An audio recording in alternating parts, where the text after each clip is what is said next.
A Caert e Lide apresentam Cresce SC, o podcast de comunicação para o desenvolvimento de marcas e lideranças.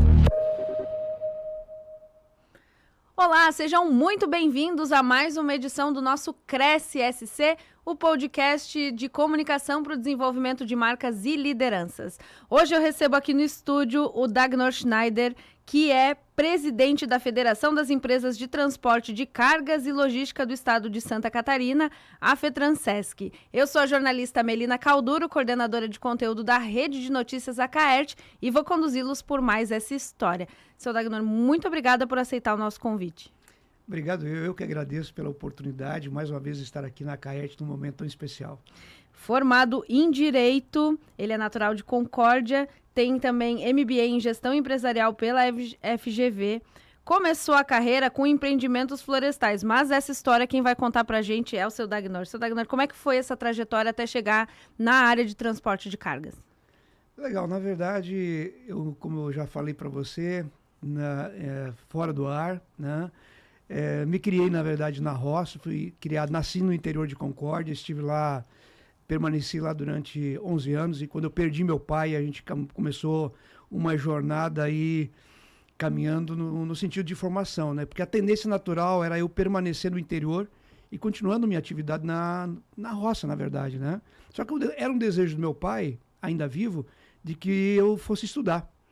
E quando meu pai faltou, minha mãe, ela persistiu nesse propósito, né? Então, a gente acabou passando por um período apoiado por familiares em curitibanos, depois com familiares em Curitiba, onde eu tive a oportunidade de concluir meu segundo grau e também comecei minha atividade profissional, né? Eu fui trabalhar numa empresa chamada Bamerinos Empreendimentos Florestais, e lá permaneci durante o período que eu estive em Curitiba, e depois tentei ingressar uma faculdade de agronomia, infelizmente eu não tive êxito, e acabei optando pelo direito, né? Quando eu passei no vestibular na FEPEV, na antiga FEPEV, agora Univale Itajaí, quando eu transferi através do Bamerinos na condição de auxiliar de serviços gerais no Bamerinos Itajaí, onde fiz uma carreira profissional dentro do banco até alcançar a posição de subgerente. Casei, né? Minha esposa tinha o desejo de voltar para a Concórdia, a gente acabou retornando para a Concórdia, mas sim, o meu propósito a princípio era ser diretor do banco. Esse propósito acabou ficando pelo caminho por conta dessa decisão de retornarmos à cidade de Concórdia, né? Quando então lá, a gente começou um novo momento, um novo ciclo, né? Quando a gente começou a trilhar outros desafios nessa jornada que nos levou a ingressar na atividade de transporte de cargas. O senhor saiu de uma área de banco, de direito, para começar nas áreas de federações, associações, sindicatos, né? Teve um influenciador nessa decisão do senhor quando o senhor foi trabalhar na Copercarga, é isso?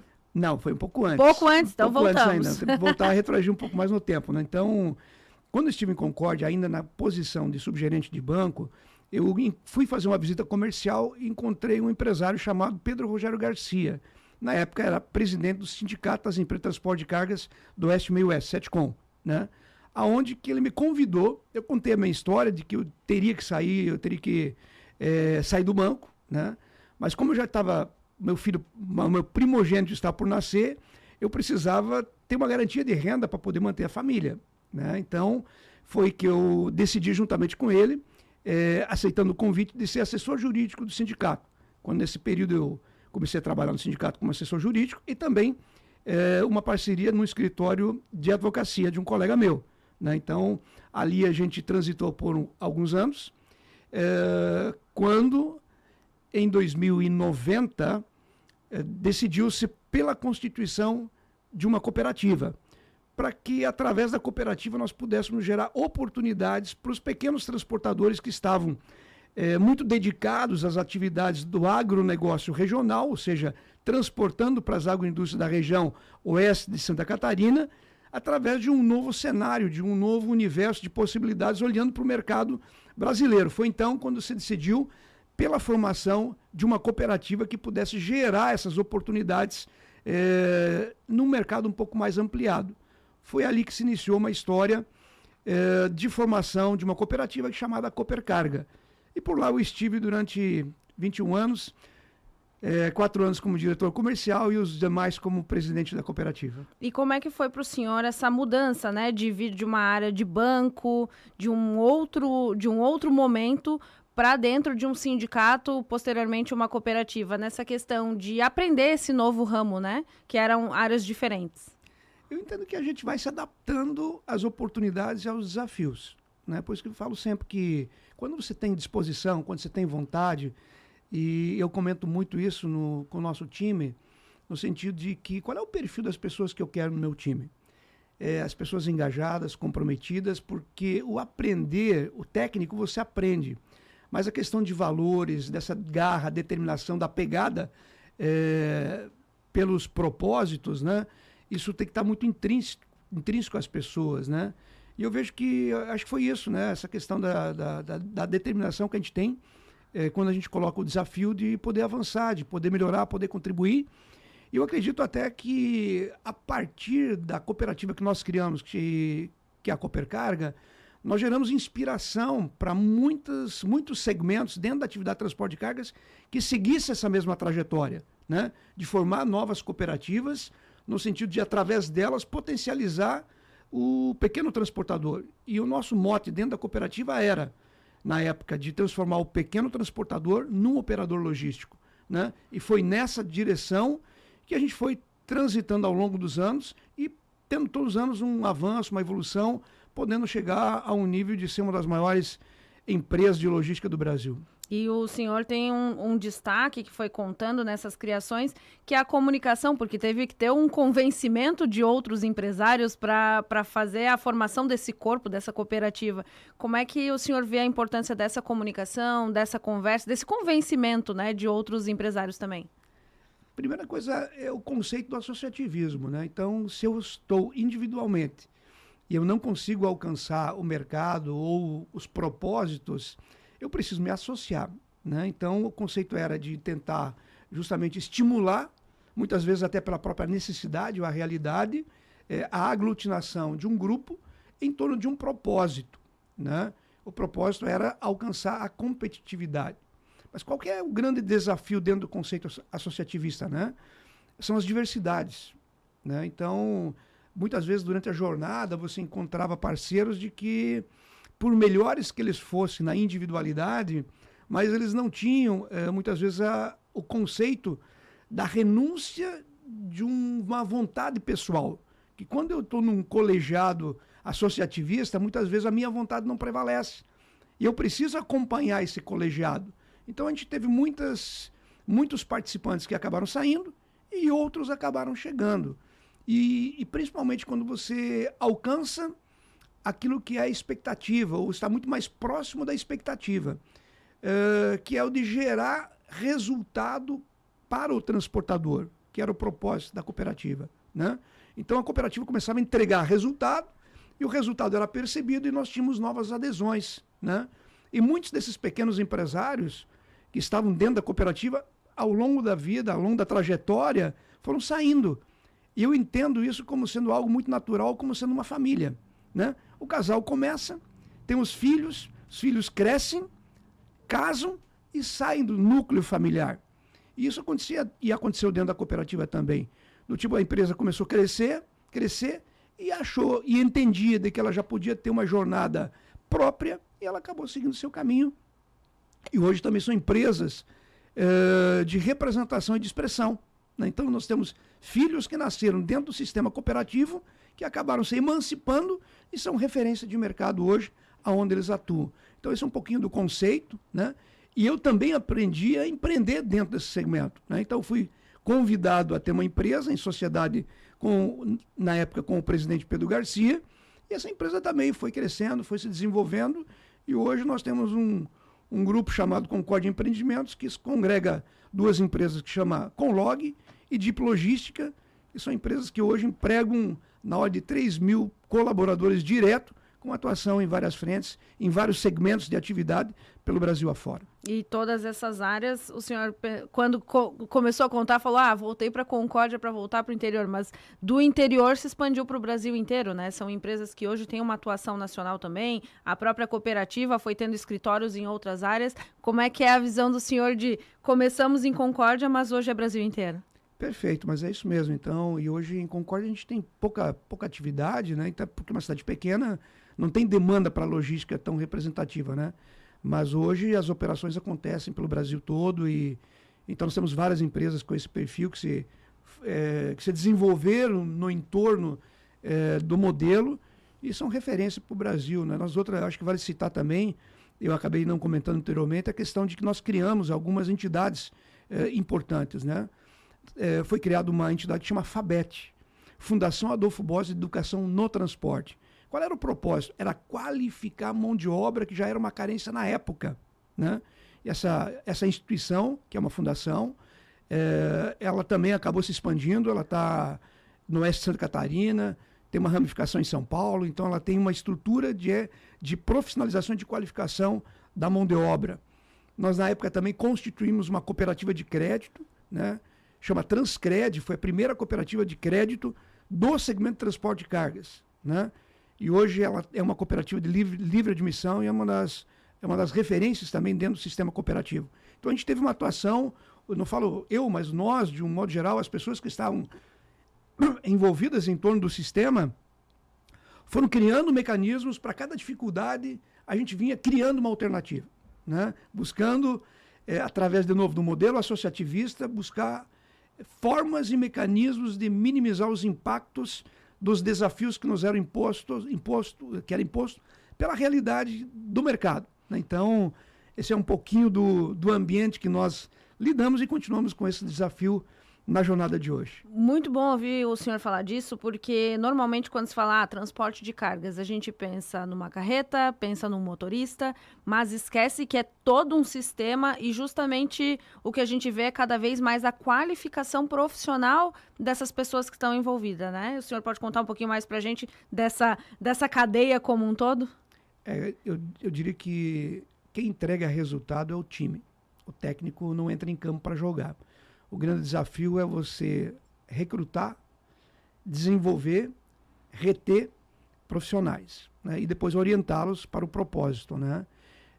E eu entendo que as empresas hoje, dentro do nosso segmento, elas não são mais simples transportadoras, né? Então nós temos transportadores sim, mas cada vez mais são operadores logísticos, né? Que congregam outras atividades dentro de um segmento de atividade, né? Então é movimentação, é armazenagem, é estufagem de container, movimentação de container, operações portuárias, retroportuárias, enfim.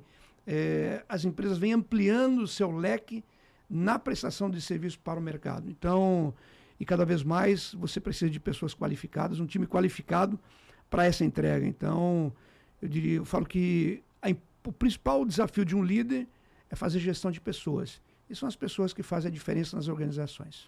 E por falar em liderança, na trajetória do senhor veio a FETRANSESC, né? Como é que foi esse processo de estar na federação e hoje ser presidente da federação? Olha, para mim foi um privilégio ter sido convidado na época pelo presidente Ari Rabaioli para ser vice-presidente na chapa que estaria concorrendo à eleição no pleito, acho que era em 2016, a FETRANSESC, né? Eu nunca tinha participado de nenhuma diretoria de sindicato, enfim, sempre fui assessor jurídico do sindicato na minha origem de atividade empresarial, profissional, mas nunca tinha participado de uma liderança associativista, né, de uma entidade, né. Me surpreendi pelo convite e acabei aceitando, né. Estive com o Ari durante 8 anos, na verdade 6 anos, né, como vice-presidente. E aí os últimos 2 anos do mandato do Ari, em função da renúncia dele por estar concorrendo a cargo eletivo, a deputado federal, eu acabei assumindo a presidência nessa vacância do presidente Ari. Foi uma responsabilidade muito grande, porque o Ari liderou a federação num patamar desafiador, né? Então, ele, como diz lá, subiu a régua, né? E aí o desafio era continuar esse trabalho, né? Então, e a gente vem se esforçando para isso. Sei que é muito difícil fazer uma entrega ao nível da entrega do presidente Ari, mas o que não tem faltado é empenho e comprometimento. Então a gente encerrou o mandato do presidente Ari com 2 anos, e agora estamos cumprindo um mandato novo de mais 2 anos, né? E que se encerra em 2026. Então é uma responsabilidade, é um privilégio, né? Também tive a oportunidade de ser alçado à diretoria da CNT, que é a Confederação Nacional de Transporte, né? Também na época por indicação do presidente Ari.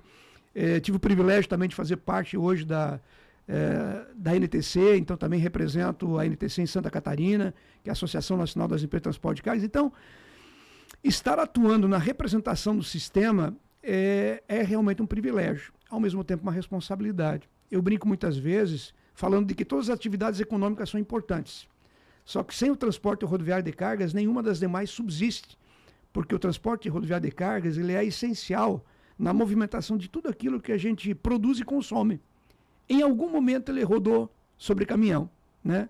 E a gente teve um exemplo em 2018, quando o caminhão faltou na greve dos caminhoneiros, a gente sentiu a relevância e a importância que tem a atividade econômica do transporte, né?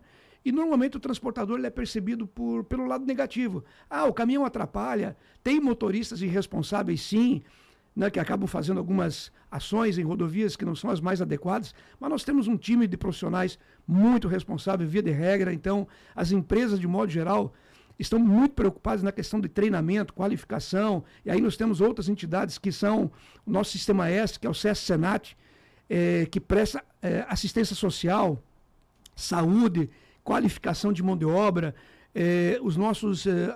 As nossas unidades do SESC-Senat hoje, a maioria tem simuladores para treinamento e qualificação do profissional, porque hoje o nosso motorista, que nós chamamos já de gestor de unidade móvel, ele tem uma responsabilidade extremamente relevante. Primeiro, porque ele movimenta as riquezas do Brasil. E segundo, porque ele tem uma arma de grosso calibre, eu falo que engatilhada permanentemente. Porque um caminhão carregado com um peso bruto total de 50, 60, 70 toneladas, em caso de acidente, ele tem um potencial destrutivo extremamente robusto. Portanto, nós precisamos ter cada vez mais profissionais treinados, capacitados, responsáveis para esse grande desafio que é a movimentação da logística e da economia brasileira. E uma das preocupações que nós temos justamente está no sentido de que o Brasil, o seu estoque de mão de obra na categoria de motoristas está diminuindo. Nós corremos sério risco de ter um colapso de abastecimento por falta de mão de obra. Por isso, nós precisamos continuar estimulando, incentivando pessoas a terem interesse nessa profissão, que é uma profissão digna e muitas vezes não tão valorizada pela sociedade e pelos próprios entes públicos, porque nós não temos pontos de parada adequado, nós não temos uma infraestrutura rodoviária, nós vivemos uma insegurança operacional. Os motoristas e as empresas estão suscetíveis aos riscos de roubo, assalto, acidentes, né? Então é um ambiente bastante hostil. A própria jornada de trabalho do motorista hoje, eu falo não da jornada em si, mas as restrições que tem para o desenvolvimento da atividade profissional. O motorista hoje, por conta da legislação, a cada 11 horas, a cada jornada de 24, ele tem que parar 11 horas ininterruptas, sem ter qualquer local de apoio para essa acolhida em rodovias. Então, assim, nós temos uma série de desafios que eu entendo que precisariam ser melhor debatidos, melhor discutidos com o envolvimento dos agentes públicos, porque as consequências por um colapso eventual na questão da capacidade de resposta logística pode representar consequências para a sociedade brasileira de uma forma bastante robusta. Essa é uma preocupação que nos traz aqui também. Seu Dagnor, isso era uma pergunta que eu ia fazer dessa questão dos posicionamentos.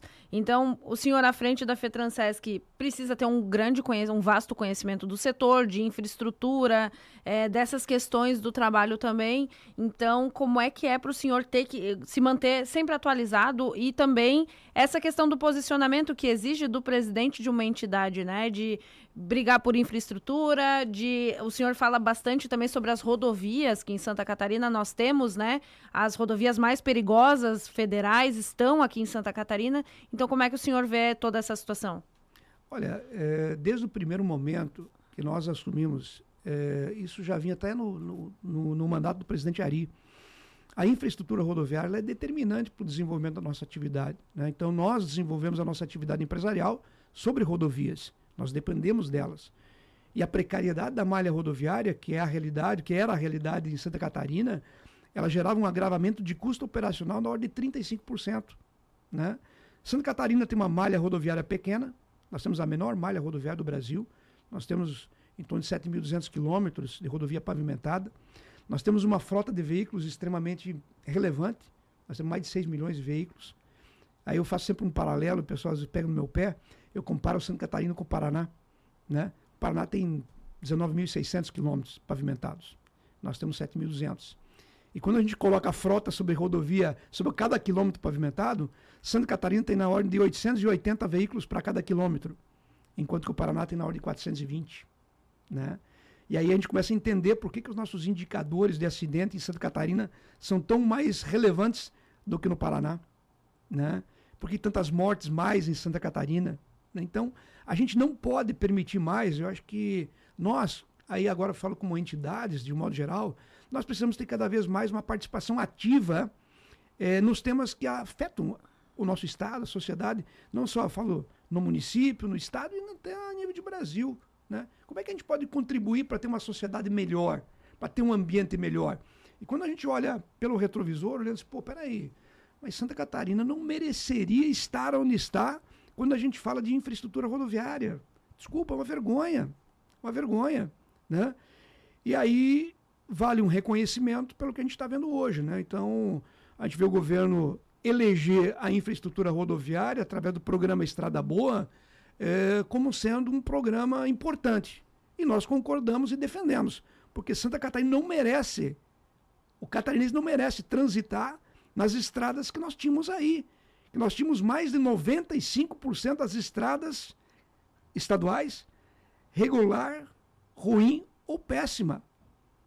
Não pode, isso é incompatível. Daí pergunta assim, pô, como é que nós permitimos isso? Nós, sociedade civil organizada, né? E o que a gente tem defendido agora, junto ao governo do governador Jorginho Melo, dizendo o seguinte, governador, nós temos a tranquilidade de acreditar, diante até do compromisso que o senhor assumiu com o governo de Santa Catarina e a sociedade catarinense, de que o governo vai entregar as estradas boas. É isso que nós esperamos. Vamos aguardar e se isso realmente vai se concretizar. Nós acreditamos nisso, porque isso é uma afirmação do governo. Agora, nós não podemos ficar refém aos próximos gestores públicos para que eles também tenham essa mesma sensibilidade. E se não tiver, nós vamos voltar a ter estrada ruim, a exemplo do passado? Não mais. Por isso que nós defendemos de uma forma muito incisiva de que nós precisamos ter recursos carimbados através da receita do IPVA, porque nós tivemos um crescimento exponencial da receita do IPVA em Santa Catarina. Nós estamos falando uma estimativa da Secretaria da Fazenda para 2025 de 4,4 bi de arrecadação em IPVA, sendo que 20% vai para um fundo e 80% fica metade dos 80%, 40% para o Estado e 40% faz o rateio para os municípios. Então é uma receita muito significativa. Se fôssemos olhar, na verdade, esse recurso todo deveria ser investido em infraestrutura rodoviária, porque são os proprietários de veículos que acabam contribuindo com esse imposto. Então nós defendemos de que Santa Catarina deveria ter uma parcela, pelo menos, desse recurso do IPVA carimbado para obrigatoriamente, de forma compulsória, o investimento para manutenção das estradas boas. E Santa Catarina necessariamente precisa ampliar a sua malha rodoviária. Santa Catarina corre sério risco, eu tenho falado isso em várias oportunidades, de ter uma limitação no seu crescimento econômico por falta de infraestrutura rodoviária. Nós vimos vários investimentos que poderiam e tinham o propósito de ser realizados em Santa Catarina, que estão migrando para outros estados e principalmente o estado vizinho, que é o estado do Paraná. Eu gosto muito da FETRANSESC no sentido de estudos com dados e comprovações, né? Não é à toa que a FETRANSESC lançou o observatório da FETRANSESC que traz todos esses dados. Então, todas essas decisões, todas essas reivindicações, elas são muito embasadas. Como é que surgiu esse projeto e ele é acessível para todo mundo? Ele é aberto? Como é que funciona? Bem, esse é um projeto que já vem da gestão do presidente Ari, né? Ele deu start no programa e a gente vem evoluindo, né? O observatório, realmente a gente quer aprimorá-lo cada vez mais, trazendo cada vez mais informações que são pertinentes ao nosso sistema, mas informações também que relacionam o nosso Estado, né? Nos indicadores que são relevantes, são importantes, que a sociedade tenha ciência e entendimento, e está aberto para pesquisa, acesso e contribuições também, né? Então, a gente tem o desafio de continuar aprimorando e evoluindo, né? E acompanhando cada vez mais as ações dos entes públicos, no sentido de que a gente possa ter arregimentado aliados nas pautas que são relevantes para Santa Catarina. E aí a infraestrutura é uma das nossas prioridades, e aí eu quero falar também, se você me permitir, com certeza, do Morro dos Cavalos. Exato. Né?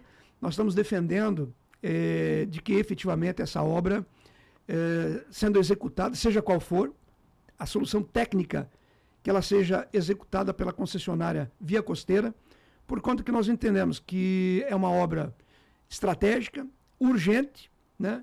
E a Via Costeira está na revisão quinquenal do seu contrato, tem mais 20 anos de concessão, e o pedágio ainda é bastante módico, então é perfeitamente possível que esse custo seja mais facilmente absorvido dentro desse contrato do que dentro do contrato hoje operado pela Arteres, que está em vias de otimização, e entendendo de que essa otimização contempla inúmeras obras, né?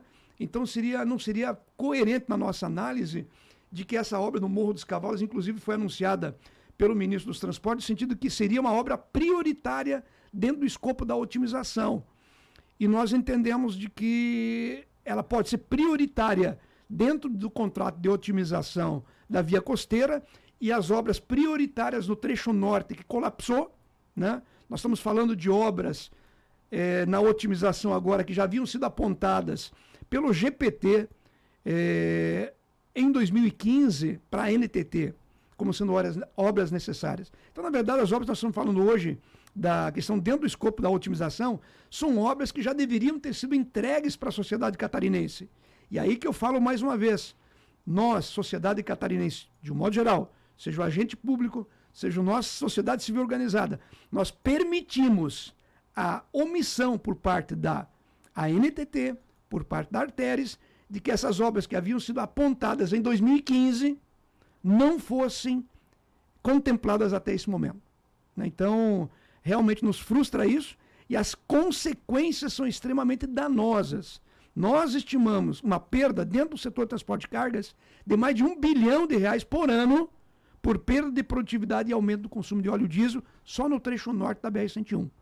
Sem considerar, quem transita por ali sabe quanto tempo nós todos perdemos no trânsito, e o risco dos acidentes não é por nada de que os 3 trechos mais perigosos de maior índice de ocorrência de acidentes estão na única rodovia duplicada de Santa Catarina, que é a BR-101, trecho norte. Então, realmente é um cenário duro, triste, lamentável, mas que nós precisamos fazer e gerar o enfrentamento.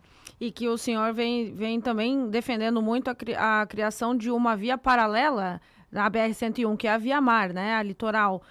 O senhor pode falar mais um pouquinho sobre esse projeto? Nós entendemos que as obras que estão sendo elencadas na BR-101 Norte, elas não vão resolver o problema. Elas são obras paliativas. Até porque nós temos hoje uma confluência de trânsito urbano em torno da BR-101. Né? Nós temos vários municípios que acabaram abraçando a BR-101. Portanto, nós não acreditamos de que as obras que serão executadas como melhorias na BR-101 vão ajudar, claro que vão ajudar. Mas a gente tem uma preocupação que ao longo do período de execução de obras, o que está ruim vai piorar. Né? Então, o que já está ruim hoje vai piorar durante o período de execução de obras.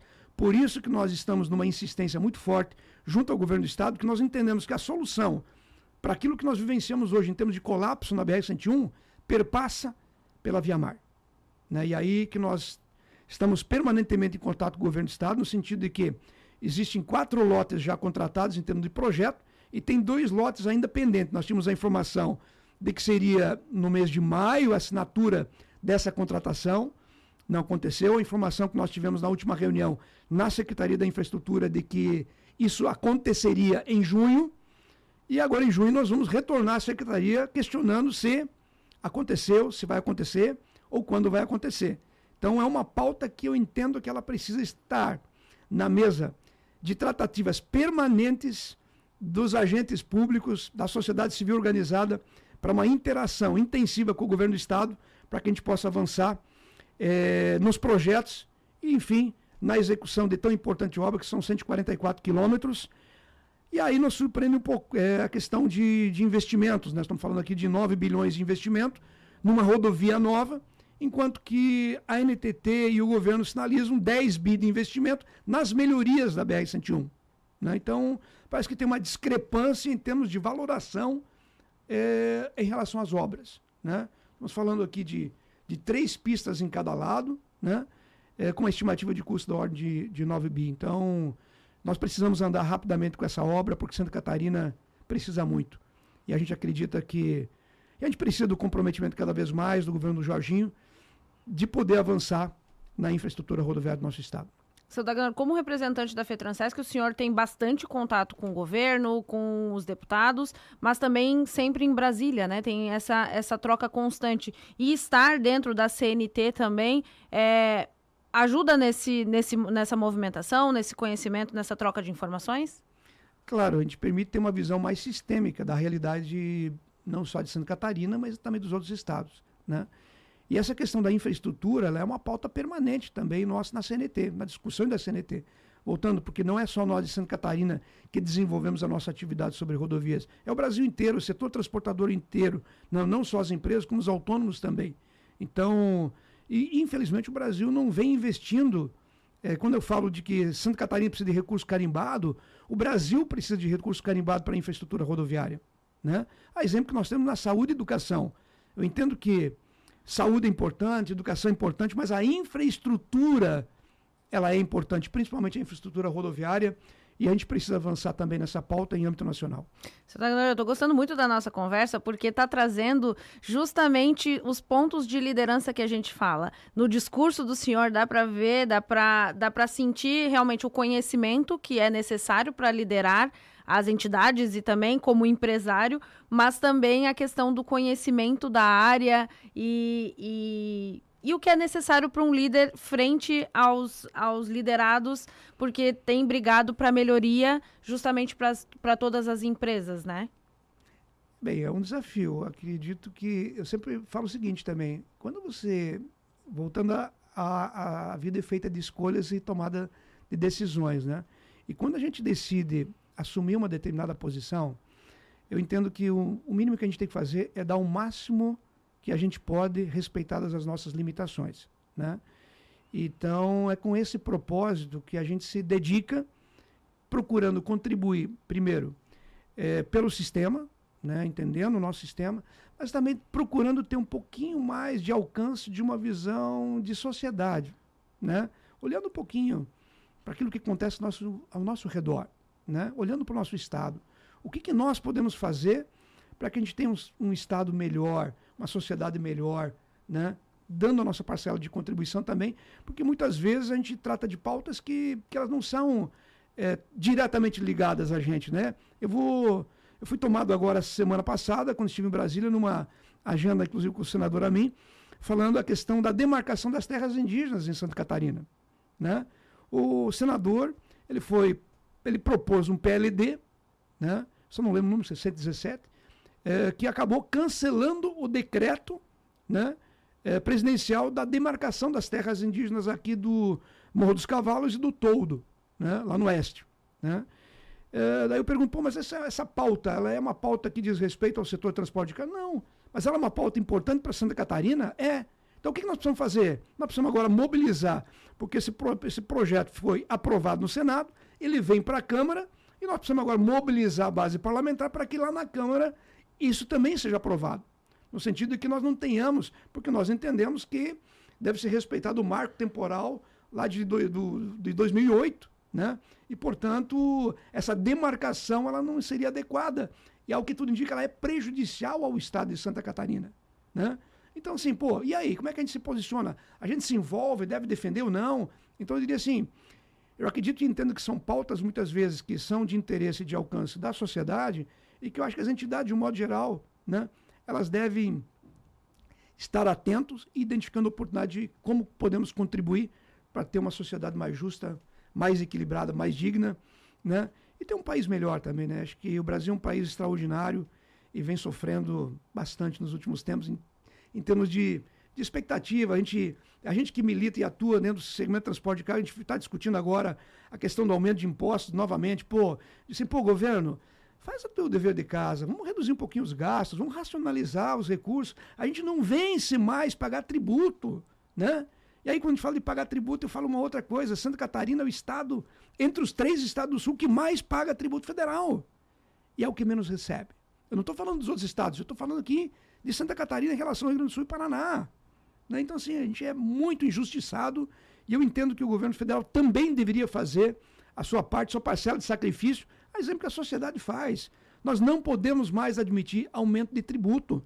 Tem que ter uma racionalização dos recursos. A receita do governo cresce, só que a despesa cresce mais. E a gente não vence mais pagar. Então, exato. É um pouquinho de desabafo também. Seu Dagnor, a gente está chegando ao fim do nosso podcast e eu sempre peço para o nosso entrevistado deixar uma mensagem para quem está nos ouvindo, seja empreendedor, seja um admirador. Então, convido o senhor para deixar uma mensagem, fica à vontade, o microfone está aberto. Olha, eu diria o seguinte, não desista dos teus propósitos. Muitas vezes você tem uma visão de um objetivo, mas ele é desafiador, ele é difícil. Não desista dele. Persista, insista. Você vai conseguir. Muito obrigado, seu Dagnor, e eu quero agradecer também a você que nos acompanhou pela sua rádio preferida e no YouTube da Acaerte. Na semana que vem eu volto com mais histórias aqui no Cresce. Este foi o Cresce SC, uma parceria entre a Acaerte e o LIDE.